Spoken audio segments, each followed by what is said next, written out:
আসসালামু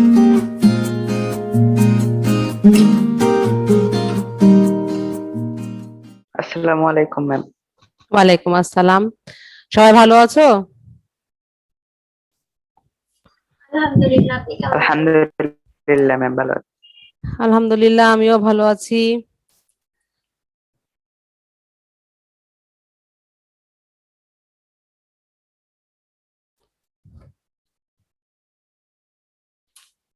বঙ্গবাণী কবিতার সৃজনশীল আলোচনা।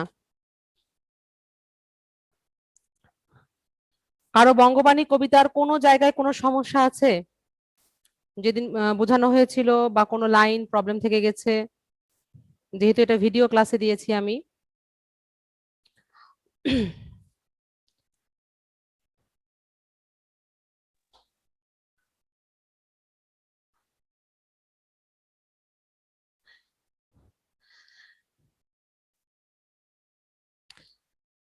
একটু হালকাভাবে সবাইকে একটু প্রশ্ন ধরি। বঙ্গবাণী কবিতাটিতে মোট লাইন সংখ্যা কতটি? 20টি ম্যাম। গুড, 20টি। কাদের এখানে গুণ মানে আরবি ফার্সি ভাষায় কাদের গুণ বর্ণনা করা হয়? আল্লাহ আর মহানবীর। আল্লাহ এবং নবী রাসূল, হ্যাঁ, মহানবী সাল্লাল্লাহু আলাইহি ওয়াসাল্লাম। আচ্ছা, সৃষ্টিকর্তা কোন কোন বাক্য বোঝেন? সৃষ্টিকর্তা কোন কোন বাক্য বোঝেন? হ্যাঁ, বলো। মানুষ মাত্র নিজ ভাষায়, মানে মানুষের সকল ভাষায় সকল ভাষা বুঝেন। এক বাক্য হলো সর্ববাক্য বুঝেন, যে যে ভাষাতেই কথা বলুক না কেন সবার বাক্য বুঝেন। নিজ দেশ ত্যাগী কেন বিদেশ ন যায়, এই কথাটিতে কবির কোন মনোভাব প্রকাশ পেয়েছে?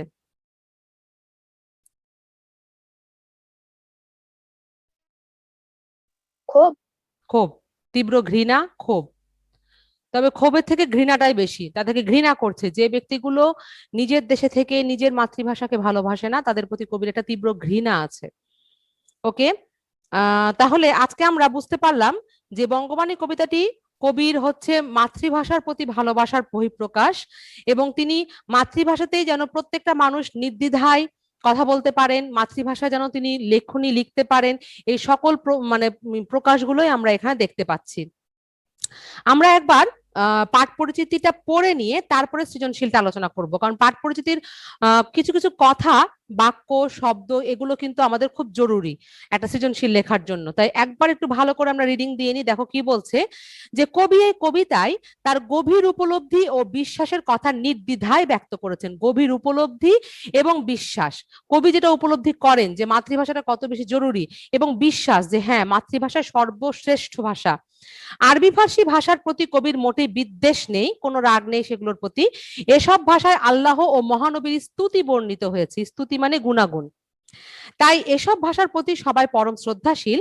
যে ভাষা জনসাধারণের বোধগম্য নয়, মানে যেগুলো ধরো সাধারণ মানুষ বুঝতে পারে না, একটা ধরো খুবই গরিব মানুষ, দিন মজুর, তার সামনে তুমি ইংলিশে কথা বলো সে কিন্তু বুঝতে পারবে না, কিন্তু তার সামনে তুমি তার মাতৃভাষায় কথা বলো সে বুঝতে পারবে। তাই বলা হচ্ছে যে যে সকল মানুষ জনসাধারণ যেগুলো বোধগম্য বুঝতে পারে না, যে ভাষায় অন্যের সঙ্গে ভাব বিনিময় করা যায় না, সেসব ভাষাভাষী লোকের পক্ষে মাতৃভাষায় কথা বলা বা লেখায় একমাত্র পন্থা। তাহলে আমরা মাতৃভাষাটা কারা সব থেকে বেশি ব্যবহার করে? যাদের অন্য ভাষা দক্ষতা নেই, অন্য ভাষার প্রতি দক্ষতা নেই, অন্য ভাষা বুঝতে পারে না, তারাই কিন্তু মাতৃভাষাকে সব থেকে বেশি ব্যবহার করেন। এই কারণেই কবি মাতৃভাষায় গ্রন্থ রচনায় মনোনিবেশ করেছেন। এই জন্যই তিনি চেয়েছিলেন যে আমি মাতৃভাষায় গ্রন্থ রচনা করি। কবির মতে মানুষ মাত্রেই নিজ ভাষায় স্রষ্টাকে ডাকে এবং স্রষ্টা মানুষের বক্তব্য বুঝতে পারে। কবির চিত্তে, চিত্তে মানে হচ্ছে মন, কবির মনে তীব্র ক্ষোভ এজন্য যে যারা বাংলাদেশে জন্মগ্রহণ করেছে অথচ বাংলা ভাষার প্রতি তাদের মমতা নেই, তাদের বংশ ও জন্ম পরিচয় কবির মানে বংশ ও জনপরিচয় সম্পর্কে কবির মনে সন্দেহ জাগে। কবি সখেদে বলেছেন, এসব লোক যাদের মনে স্বদেশের ও স্বভাষার প্রতি কিছুমাত্র অনুরাগ নেই, তারা কেন এদেশ পরিত্যাগ করে অন্যত্র চলে যায় না? বংশানুক্রমে বাংলাদেশেই আমাদের বসতি, বাংলাদেশ আমাদের মাতৃভূমি এবং মাতৃভাষা বাংলায় বর্ণিত বক্তব্য আমাদের মর্ম স্পর্শ করে। মর্ম মানে আমাদের অন্তরকে, আমাদের মনকে স্পর্শ করে। এই ভাষার চেয়ে হিতকর আর কি হতে পারে? হিতকর মানে কল্যাণ যেটা হয়। কবিতায় মাতৃভাষার প্রতি প্রেম ও অসাম্প্রদায়িক মনোভাবের পরিচয় ফুটে উঠেছে, কারণ কবি বলেছেন অন্য অনেকেই বলে যেটা হিন্দুর অক্ষর, কখনোই না, হিন্দুর অক্ষর বলে কোনো কিছুই নেই, অক্ষর অক্ষরই, অক্ষরের কোনো জাত বা ধর্ম হয় না। এখান থেকে আমরা বুঝতে পারছি এখানে অসাম্প্রদায়িক মনোভাব ফুটে উঠেছে। অসাম্প্রদায়িক মনোভাব অর্থ প্রত্যেকটা ধর্মকে সমানভাবে সম্মান দেয়া, এটাকে আমরা বলি অসাম্প্রদায়িকতা। ঠিক আছে, তাহলে আমরা এখন সৃজনশীলের দিকে চলে যাই।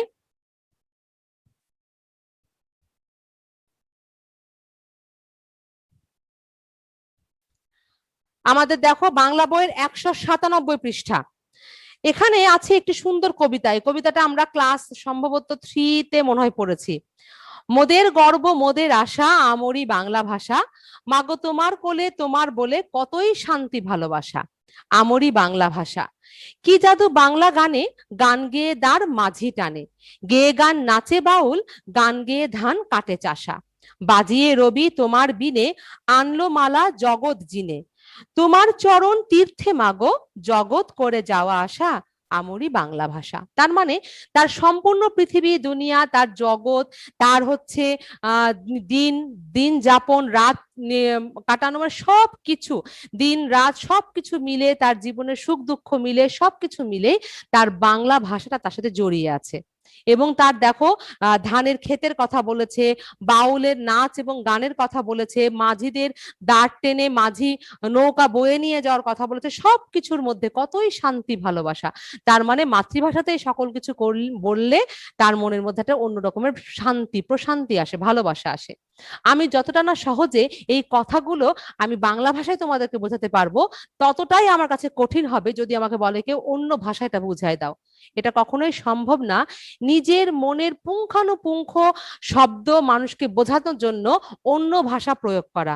তুমি নিজের মাতৃভাষাতে একটা মানুষ সকল কিছু অনায়াসে এবং আবেগ সহকারে অথবা অনুভূতি আকারে বলতে পারবে, কিন্তু অন্য ভাষায় বলতে পারবে না। ঠিক আছে, তাহলে এখন আমরা একটু প্রশ্নের উত্তরগুলো একটু দেখে নিব, কিভাবে উত্তরগুলো লিখলে আমাদের জন্য ভালো হবে। যেমন ক নম্বর, ক নম্বরটা বলা হচ্ছে বঙ্গবাণী কবিতায় নিরঞ্জন শব্দটি কি অর্থে ব্যবহৃত হয়েছে? বঙ্গবাণী কবিতায় নিরঞ্জন শব্দটি সৃষ্টিকর্তা অর্থে ব্যবহৃত হয়েছে। শুধুমাত্র সৃষ্টিকর্তা এই কথাটি লিখবে না, সম্পূর্ণ বাক্যটা সুন্দর করে বলবে যে বঙ্গবাণী কবিতায় নিরঞ্জন শব্দটি সৃষ্টিকর্তা হিসেবে সৃষ্টিকর্তা অর্থে ব্যবহৃত হয়েছে, এইভাবেই সম্পূর্ণ লিখতে হবে। ঠিক আছে, অবশ্যই সংক্ষেপে লিখবে না। বঙ্গবাণী কবিতায় নিরঞ্জন শব্দটি সৃষ্টিকর্তা অর্থে ব্যবহৃত হয়েছে।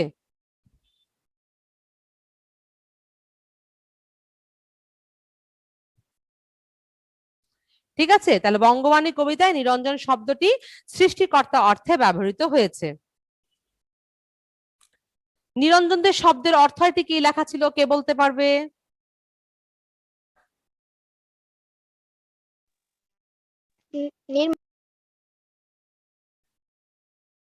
কেউ বলতে পারবে না? শব্দার্থ আছে নিরঞ্জন দিয়ে নির্মল। গুড, নির্মল, হ্যাঁ নির্মল।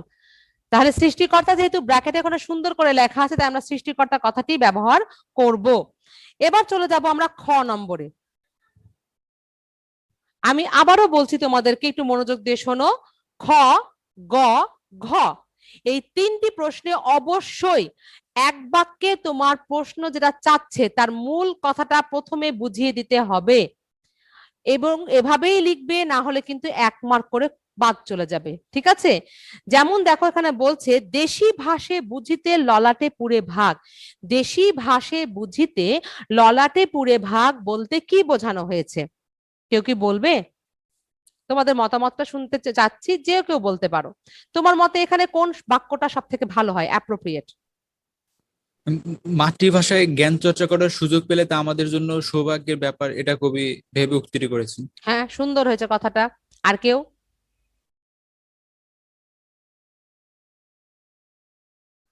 তাহলে মাতৃভাষায় যখন আমরা কোনো কিছু অর্জন করতে চাই, যদি মাতৃভাষায় সেটা আমরা সুযোগ পাই, তাহলে সেটা আমাদের জন্য অনেক বড় একটা সৌভাগ্যের বিষয়। যেমন বিশ্বব্যাপী আন্তর্জাতিক মাতৃভাষা দিবস উদযাপিত হয় 21শে ফেব্রুয়ারি। এটি কিন্তু কোনো দেশকে, কোনো ভাষাকে এই সম্মানটা দেয়া হয়নি, শুধুমাত্র বাংলাদেশের বাংলা ভাষাকে এই সম্মানটা দেয়া হয়েছে। কারণ একমাত্র বাংলাদেশের বাঙালিরাই সেই জাতি, যে জাতি শুধুমাত্র কথা বলার জন্য রক্ত ঝরিয়েছে, অকাতরে শহীদ হয়েছেন। এই জন্য বিশ্বব্যাপী এই দিনটিকে সকলেই সম্মান দেয় এ আন্তর্জাতিক মাতৃভাষা দিবস হিসেবে। তাহলে তোমার কথাটাই নিয়ে নিচ্ছি। সামি বললে মনে হয় নাকি? আমি বলেছিলাম। মাহাতির বললো, মাহাতির।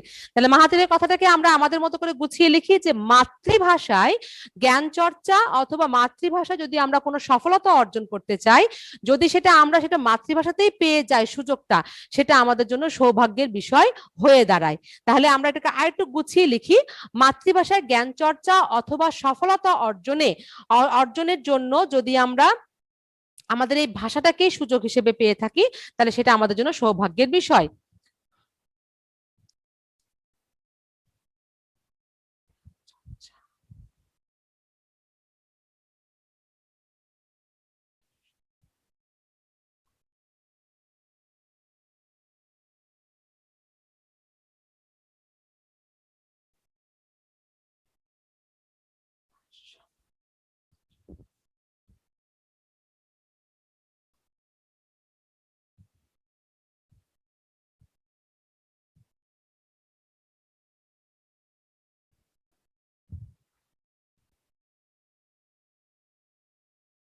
মাতৃভাষা অথবা মাতৃভাষা ও সফলতা অর্জনে মাতৃভাষাতে সুযোগ পাওয়া সৌভাগ্যের বিষয়। ঠিক আছে, তোমরা খেয়াল করবে চীন এমন একটা জাতি, চীন কিন্তু ইংরেজি ভাষা শিখে না। ওরা যেখানে যায় ওদের কিন্তু নিজেদের ভাষাতেই কথা বলে। শুধুমাত্র তাদের দেশের যে মানুষগুলো বহির বিশ্বের সাথে তাদেরকে যোগাযোগের জন্য পাঠানো হয়, তাদেরকে তারা অল্প অল্প করে ইংরেজি শেখায়, কিন্তু তারা সেখানে যে শুধুমাত্র ওই অফিসিয়াল সময়টুকুটাতে খালি ইংরেজিতে বলে, বাকি সময়টুকুটা তারা কি বলছে কিচ্ছু বুঝতে পারবে না। কারণ ওরা খুব তাদের মাতৃভাষাকে সম্মান দেয়। এবং যারা আমাদের বিভিন্ন দেশ থেকে চীনে যায় পিএইচডি করতে, বিভিন্ন রকমের থিসিস করতে, প্রথমত তাদেরকে একটাই শর্ত দেওয়া হয়, তুমি চীন ভাষা শিখে আমাদের দেশে ঢুকো। আমাদের দেশে আসতে হলে আমাদের দেশের ভাষা শিখে আমাদের দেশে আসতে হবে। এই জন্য অল্প অল্প করে চীন ভাষা তারা শিখে নেয়। বুঝতে পেরেছো? তাই দেখো তারা কতটা তারা তাদের ভাষাকে ভালোবাসছে। তাহলে জ্ঞান চর্চা সফলতা অর্জনে মাতৃভাষাতে সুযোগ পাওয়া সৌভাগ্যের বিষয়। ললাটে পুরে ভাগ সৌভাগ্যের বিষয়। এরপরে চলে আসি আমরা নম্বরটা বলা হচ্ছে, দেখো যে উদ্দীপকে বঙ্গবাণী কবিতার যে ভাবের প্রতিফলন ঘটেছে তা ব্যাখ্যা করো। এবার আমি একটা কথা লিখি, তারপরে আমি তোমাদেরকে বলছি।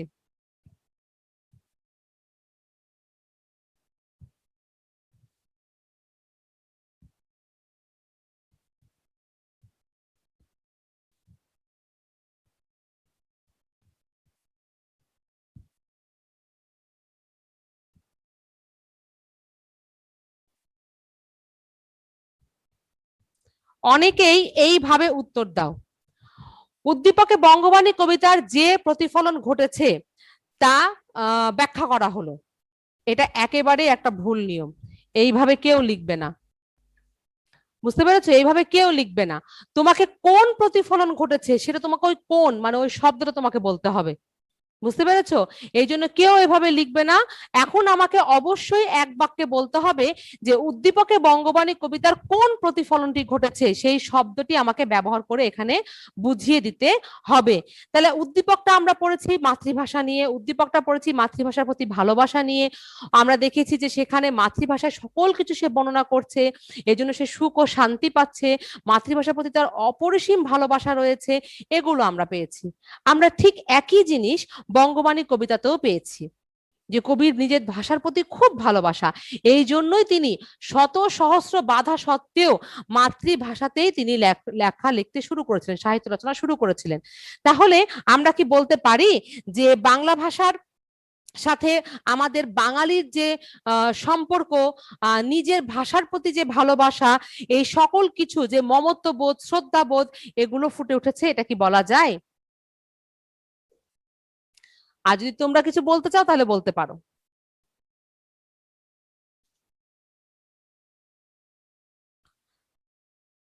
তাহলে আমরা এক বাক্যে বলবো যে উদ্দীপকে কবিতাংশের যে ভাব, মাতৃভাষার প্রতি শ্রদ্ধা, ভালোবাসা এবং হচ্ছে কি বলা যায়, আকর্ষণ মাতৃভাষার প্রতি, এই যে ভাবটি, এই ভাবটি বঙ্গবাণী কবিতার আলোকে প্রকাশ পেয়েছে।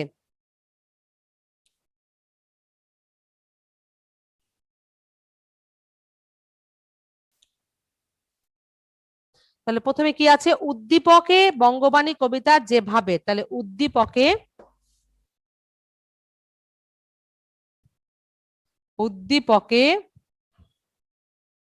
বঙ্গবাণী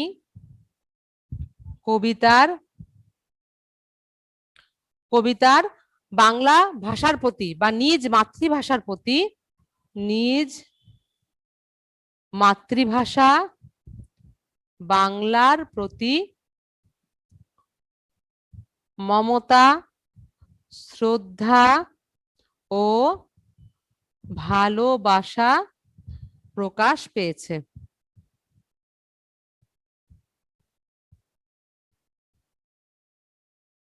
ঠিক আছে, তাহলে উদ্দীপকে বঙ্গবাণী কবিতার নিজ মাতৃভাষা বাংলার প্রতি মমতা, শ্রদ্ধা ও ভালোবাসা প্রকাশ পেয়েছে। যখন আমরা আলোচনা করব তখন উদ্দীপকে যেটা আছে যে সেটা তো আমরা লিখেই দিব, কখনোই যে তোমরা একটা খেয়াল করো এই জায়গাটা, এবার দুই একটি পরীক্ষায় আমি দেখলাম এই কাজটা করেছো। এই যে উদ্দীপকটা আছে কবিতা আকারে, এই কবিতাটা কিন্তু হুবহু তোলা যাবে না। তোমাকে কি করতে হবে, এই তোমরা যে সারমর্ম পড়ো না বাংলা ব্যাকরণে, সারাংশ সারমর্ম কবিতা থাকে, ওটাকে নিজের মতো করে তোমরা অনুচ্ছেদ আকারে লেখো, ঠিক সেইভাবে এটাকে অনুচ্ছেদ আকারে লিখে দেখাতে হবে। ঠিক আছে, তাহলে আমরা কিভাবে লিখবো? আমরা লিখবো যে উদ্দীপকের কবিতাংশে কি আছে বলতো, উদ্দীপকের কবিতাংশে মাতৃভাষার প্রতি ভালোবাসা প্রকাশ পেয়েছে, নিজের ভাষার গৌরব ও নিজের ভাষার প্রতি যে তাদের একটা আশ্রয়স্থল সেটা প্রকাশ পেয়েছে। এ ভাষাতে কবি শান্তি লাভ করেন, কতই শান্তি, ভালোবাসা, শান্তি লাভ করেন। জীবনের প্রতিটি ক্ষেত্রে কবি এই ভাষার প্রতি কি বলবো, নির্ভরশীল। আশা, সুখ, দুঃখ, আনন্দ, বেদনা, ভরসা, সকল কিছুর জন্যই এই ভাষার প্রতি তিনি নির্ভরশীল। এবং বঙ্গবাণী কবিতাতে আমরা কি দেখতে পেয়েছি, বঙ্গবাণী কবিতায় কবি আব্দুল হাকিমও মাতৃভাষার প্রতি প্রচুর নির্ভরশীল, তিনি মাতৃভাষাকে খুব ভালোবাসেন, মাতৃভাষাতে তিনি তার রচনাগুলো লিখতে স্বাচ্ছন্দ্য বোধ করেন এবং তার মধ্যে কোনো রকমের ভয় নেই যে আমি মাতৃভাষায় লিখলে আমার কি হবে, এরকম তার মধ্যে কোনো রকমের আমরা কোনো আতঙ্ক দেখতে পাই না। এবং ধর্মীয় ও সাংস্কৃতিক সকল দিককে তিনি বিবেচনা করে মাতৃভাষাকে সর্বস্থানে রেখেই তিনি এই কবিতাটি লিখেছিলেন। এবং আমরা কবিতার মধ্যে অসাম্প্রদায়িকতারও কিন্তু চেতনা পেয়ে থাকি, যেখানে তিনি অন্য ধর্মের প্রতিও শ্রদ্ধাবোধ জ্ঞাপন করেছেন। এইভাবে তিনটি প্যারাতে তোমাকে অবশ্যই ভালো করে উল্লেখ করে দিতে হবে। এটা হলো 1 নাম্বার। তারপর তুমি উদ্দীপক অথবা তুমি গল্প, কবিতা যা নিয়ে আলোচনা করো তারপরটা 3টা। তাহলে গ নম্বরে অবশ্যই তোমরা 3টি অনুচ্ছেদে তোমাকে উত্তরটি সুন্দর করে লিখে দেখাতে হবে। ঠিক আছে,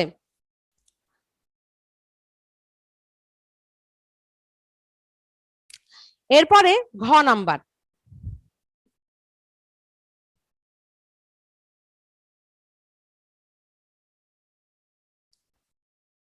ঘ নাম্বারটি আমরা জানি গ এবং ঘ একে অপরের পরিপূরক থাকে, আমরা 4টি অনুচ্ছেদে লিখবো। তাহলে মূল বাক্য আমরা কি লিখবো, আগে প্রশ্ন পড়ি। উক্ত ভাব প্রকাশের ক্ষেত্রে উদ্দীপকের কবির চেয়ে আব্দুল হাকিমের অবস্থান সুদৃঢ় ও বলিষ্ঠ। আব্দুল হাকিমের যে কথাগুলো, আব্দুল হাকিমের যে দেশাত্মবোধ, মাতৃত্ববোধ, ওটা আরো সুদৃঢ় এবং বলিষ্ঠ। বঙ্গবাণী কবিতার আলোকে মন্তব্যটি বিশ্লেষণ করো। বঙ্গবাণী কবিতার আলোকে এটাকে বিশ্লেষণ করতে বলা হয়েছে, তাহলে উদ্দীপক থেকে আমাদের কবিতাটা কিন্তু একটু বেশি পরিমাণে আলোচনা করতে হবে। তাহলে আমরা এক বাক্যে কি লিখবো, যে এখানে কোন দিকটা আরো বলিষ্ঠ, কবি কিন্তু তীব্র প্রতিবাদ করেছিলেন, বিদ্বেষী মনোভাব ছিল তার প্রতি, তাহলে আমরা এই দিক থেকে হাইলাইট করতে পারি। যেহেতু অন্যান্য দিক তো মিলে যাচ্ছে, এখানেও উদ্দীপকও দেখছি আমরা ভাষার প্রতি ভালোবাসা, কবিতা তো দেখছি ভাষার প্রতি ভালোবাসা, এরকম করে মিলে যাচ্ছে। কিন্তু কবিও যে এক জায়গায় বিদ্বেষী মনোভাব, কেন তোমরা বিদেশ চলে যাও না, কে তোমাদেরকে থাকতে বলেছে, হ্যাঁ তোমাদের যদি সৌভাগ্যের বিষয় না হয় তাহলে চলে যাও এখান থেকে, এই যেটা বিদ্রোহী মনোভাব, বিদ্বেষী মনোভাব, এই মনোভাবটাই এই প্রশ্নেতে একটু আলাদা ভাব নিয়ে এসছে। ঠিক আছে, তাহলে আমরা বলতে পারি যে তার যে তীব্র ক্ষোভ, এই ক্ষোভটি তার কি এখানে কি আব্দুল হাকিমের অবস্থানকে সুদৃঢ় ও বলিষ্ঠ করেছে। তাহলে মাতৃভাষার প্রতি ভালোবাসা, শ্রদ্ধার ভেতর দিয়ে ভাষা বিদ্বেষীদের প্রতি কবির যে ক্ষোভ, সেই ক্ষোভটি হচ্ছে, সে ক্ষোভই কবিকে বলিষ্ঠ করে তুলেছে।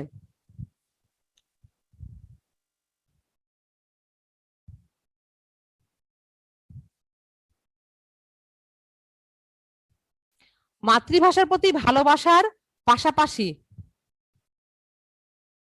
পাশাপাশি মাতৃভাষাকে মাতৃভাষাকে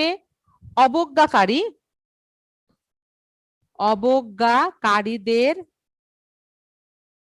প্রতি কবির ক্ষোভ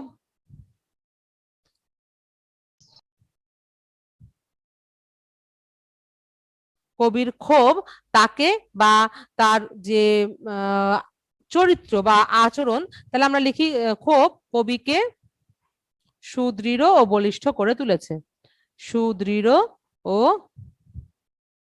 বলিষ্ঠ করে তুলেছে। এরপরে একইভাবে আমরা প্রথমে হচ্ছে উদ্দীপকটা নিয়ে একটু আলোচনা করব, তারপরে তার আলোকে কবিতা নিয়ে আলোচনা করব। যেহেতু সুন্দর করে এখানে কিন্তু বলেই দিয়েছে বঙ্গবাণী কবিতার আলোকে তোমাকে মন্তব্যটি বিশ্লেষণ করতে হবে। কেন এই জায়গাটা আমরা সুদৃঢ় বলিষ্ঠ পেয়েছি, অবশ্যই এটা যখন তুমি আলোচনা করবে তখন এই যে আমি কবিতার লাইনটা তোমাদেরকে বলি, এই যে শেষের দিকে দেখো যে যেসবে বঙ্গেতে জন্মি হিংসে বঙ্গবাণী, সেসব কাহার জন্ম নির্ণয় ন জানি। তারপরে বলা হচ্ছে দেশি ভাষা বিদ্যা যার মনে ন জুয়ায়, নিজ দেশ ত্যাগী কেন বিদেশ ন যায়। এই 4 লাইন তুমি অবশ্যই, এই 4 লাইনের মূল বক্তব্যগুলো এই প্রশ্নের উত্তরের মধ্যে অবশ্যই আসবে, অবশ্যই আসবে। ঠিক আছে, তাহলে প্রশ্নের উত্তর বুঝতে কারো কোনো প্রবলেম হলো?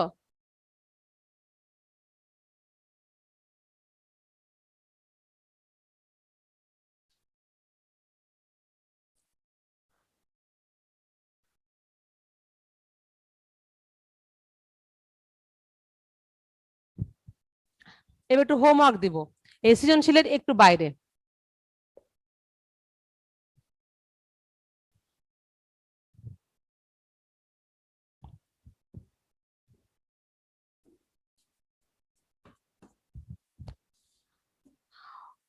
কবি বাংলা বিদ্বেষীদের প্রতি কি উপদেশ দিয়েছেন? এটা হচ্ছে হোমওয়ার্ক, অনুধাবনমূলক।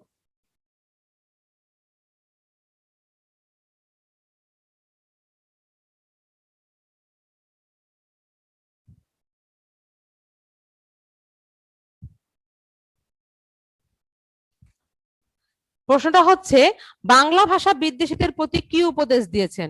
বাংলা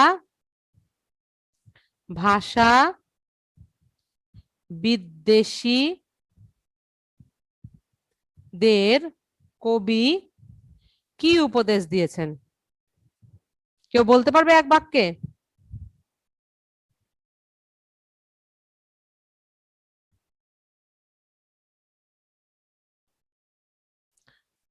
কেউ বলতে পারবে না? নিজ দেশ ত্যাগী কেন বিদেশ ন যায়, কবি বাংলা ভাষা বিদ্বেষীদের দেশ ত্যাগ করার উপদেশ দিয়েছেন। আরেকটি প্রশ্ন,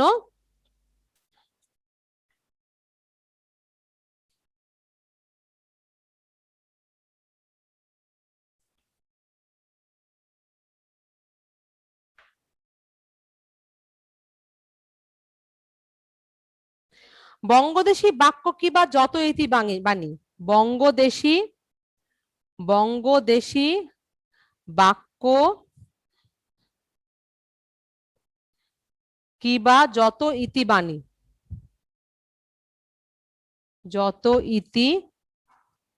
বাণী, ব্যাখ্যা করো। তার মানে আমরা এক বাক্যে বলবো যে এই উক্ত লাইনে বাংলা ভাষা সহ পৃথিবীর যে কোনো ভাষাকে বোঝানো হয়েছে। সর্ববাক্য বুঝে প্রভু কি জানো, সর্ববাক্য বুঝে প্রভু কিবা হিন্দুয়ানি, তার মানে সকল ভাষাকে এখানে বোঝানো হয়েছে। এই দুইটা প্রশ্ন অনুধাবনমূলক প্রশ্ন, 2 মার্কের করে, অবশ্যই সুন্দর করে লিখবে, নিয়ে আমাকে পার্সোনালি পাঠানোর সাথে সাথে আমার একটু তোমাদের কাছে অনুরোধ থাকবে, তোমরা গ্রুপেও পোস্ট করবা, ঠিক আছে? ইমাম কি বলছো বলো। ঘ নম্বরে প্রথম প্যারায়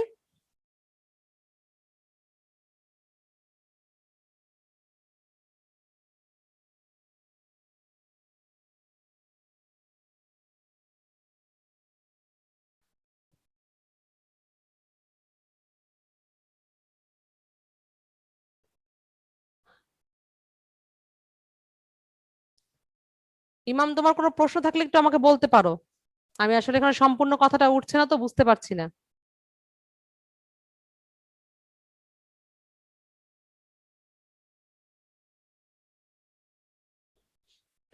ঠিক আছে, তাহলে সবাই হোমওয়ার্কটা তুলে নাও।